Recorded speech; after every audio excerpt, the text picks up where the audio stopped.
Hey everybody, I'm EJ and welcome to Hurricanes Herps. Last time we talked a little bit about what makes Hurricanes Herps and what makes me me. And I talked a little bit about how having snakes and having reptiles in general has really changed my life. And a lot of people wrote to me after that asking specifically how. Totally valid question. So I wanted to talk to you guys a little bit about that today. So I have things that I deal with in my life, much like many others in the world, arguably every single human that has ever existed. So I am on the neurodivergent spectrum. I also deal with like chronic migraines, plus some skeletal issues from traumatic injuries to my spine. I deal with that, and then I also, occasionally deal with depression. And so being neurodivergent can make it, a little bit more difficult for me anyway to communicate feelings to people in a way that makes sense. I don't have that issue when dealing with my snakes. I don't have to explain to them kind of what I'm feeling. They just remind me to be present in the now, which is something that I take for granted in outside of animals. Horses have the same effect on me actually, and I've been working with horses my whole life, and so it's kind of nice to be able to have a similar feeling with something that can live in a 5-foot enclosure behind me. Elaine, I was hoping Elaine would come out for this episode, but currently she's sleeping. We'll see if she decides to grace us with her presence. But I mean, I can't say enough good things about having animals if you deal with mental health issues, because not only do they help you kind of stay in the moment and be present and really be engaged with what is happening immediately in front of you, which for those of us who deal with mental health problems, that can be really difficult because we can get really overwhelmed with what's happening in our heads. I know that like as a neurodivergent person, my brain is always running, it's always thinking, it's always doing something ahead of where I am now. And so having, something physical here to remind me like, hey, no, you got to pay attention, because, A, it might escape, or B, it might bite you, or C, it might want to snuggle, or, you just like literally feel it on yourself, on your person, and are then able to engage with your body in a completely different way. So that's one of the ways that it's really changed my life. It's really reminded me to be present and engaged, whatever type of animal I'm working with at that moment. And that, that can range anywhere from a reactive snake or a nervous snake to, a reactive or nervous dog, or a cat who really just wants to cuddle, or a snake who just really wants to chill on something warm, which may or may not be the back of my neck. Another portion that, I found really enlightening about snakes in particular for me is that I get crippling social anxiety. So when I go to an expo, for example, there's always hundreds and hundreds of people present, and I have difficulty handling that. And so I vividly remember going to an expo in White Plains, New York, and having a really bad panic attack because there were just too many people, and there was too many sounds, and there was too many all of the things. And I turned to one of the other vendors near me who had a large female boa, and I was like, hey, can I borrow your boa?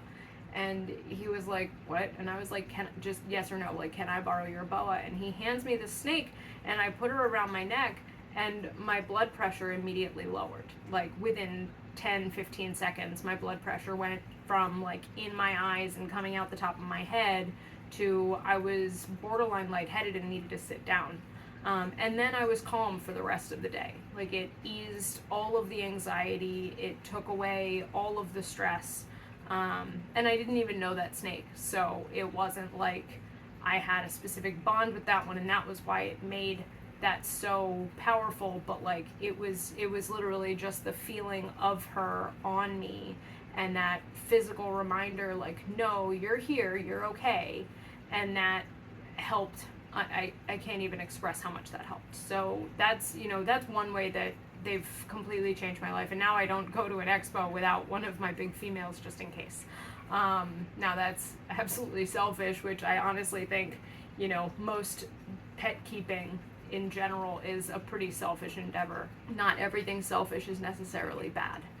So, you know, I've had quite a few people tell me that my hobby is selfish, that keeping reptiles is selfish, and they're not wrong in that regard, but I also don't think that, you know, everything selfish is inherently bad or negative.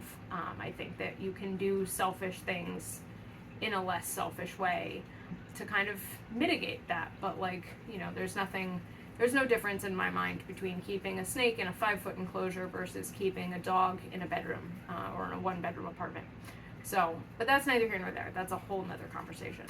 But yeah, I mean, so as far as, you know, life-changing stuff, the other aspect of dealing with mental health issues is, you know, sometimes you have a really hard time getting out of bed, and you can't always have the strength to do that just for yourself. It would be awesome if we all had the ability every single day to wake up and go, I am terrific, and I am going to go out and I'm going to do this thing, and I'm going to conquer this goal, and I'm going to embark on this endeavor, and I'm going to do it because I want to do it. We don't all have that luxury. You know, whether it's depression or ADHD, I do routinely wake up and wind up completely paralyzed by my issues. So like sometimes, you know, it's an ADHD issue, it's an executive function issue where I literally just can't do it. But there's always something outside of myself that forces me to regardless, and that's where animal keeping comes in for me. It's one of those things that's been with me my whole life. It's a non-negotiable. You know, they have to eat, they need fresh water, they need, you know, to have a poop check, they need to have whatever. You know, having that thing outside of yourself that makes it essential, in your mind at least, to get up and get out of bed and go and do that thing, and then you kind of get off on the right foot for your day. But the nice thing about reptiles is that, you know, if you can't, like if you really, really can't, they aren't going to die. You know, whereas your cat, you know, is not going to do very well. If you absolutely can't get up and feed them, if you absolutely can't get up and freshen their water, like that's not going to go very well. But with a snake, you know, like if you absolutely can't that day, that's okay, because they're fine. You know, they're living in their house, they've got their water, they aren't going to die if it doesn't get changed for a day or two, or if you've got a filter in there, you know, you're good. But you can still like use that ideology as like a way to force yourself through your unconscious to be like, no, I'm responsible for this other thing, I need to go check it, I need to make sure it's okay, I need to make sure it's whatever. So that, I found that really helps me to kind of like get up and get going, because in the morning, you know, I now have my routine and it's set, and it's, you know, I wake up, I make my coffee, I feed my cats, I feed my dogs, I come down to the reptile room and I do my health checks, and I do my poop checks, and I do my water checks, and I do, you know, all of those things, and then I go to work, and then I go and work on the thing that I was going to work on. And, you know, so it's a really good way to kind of force yourself into the out. So yeah, I mean, those are just a couple of the things that have been improved in my life since finding reptiles as an adult. My story with that is I'm the kind of autistic where I took my mom's words very literally. So when I was a little kid, I was 4 years old, and my neighbor had this huge boa, and we lived in Philadelphia. And he had this huge boa, and I was so excited when I saw this snake, and I was like, oh my God, that's so cool. And I was like, can I hold it? And he was like, sure. He puts this big snake around my neck, and I was like, can I show my mom? He was like, yeah, sure, go ahead. And I go running across his yard, and I'm like, mommy, look at my snake. And she freaks out. She was like, get that thing off my child. And every, you know, spring after that, I would always check the stream running near our house, and I would find little baby garter snakes, you know, and I would come in with them by the handfuls and go, mommy, can I keep a snake? And she was like, no. And then I would find a turtle, and I'd go, mommy, can I keep a turtle? And she was like, no. And so I took that, you know, and she had a rule of no caged animals in the house. And so I took that rule of, you know, no caged animals in the house. That's a literal rule, like you cannot have caged animals. And so I grew up, and I didn't really realize as an adult or as a conscious being that, you know, I could have this animal, I could have this pet, I could be responsible for this being, I could enjoy its company in my house. But I'd always been obsessed with the reptile room at the zoo and the aquarium at the aquarium. And so when I found out that you could, I was like, oh my God. And I kind of went ham with it. But yeah, so that's, you know, it's completely changed my whole being in a lot of ways. And if, you know, you have anything specific you want to talk about, again, as always, please send in your recommendations, comment below. If you like any of what I'm saying, please like and follow the channel. It really does help. So yeah, it was a pleasure having you guys back in the reptile room. I'm sorry Aleem didn't bother to come out, but maybe I'll do a little quick zoom in for you so you can see her at least snoozing in the back there.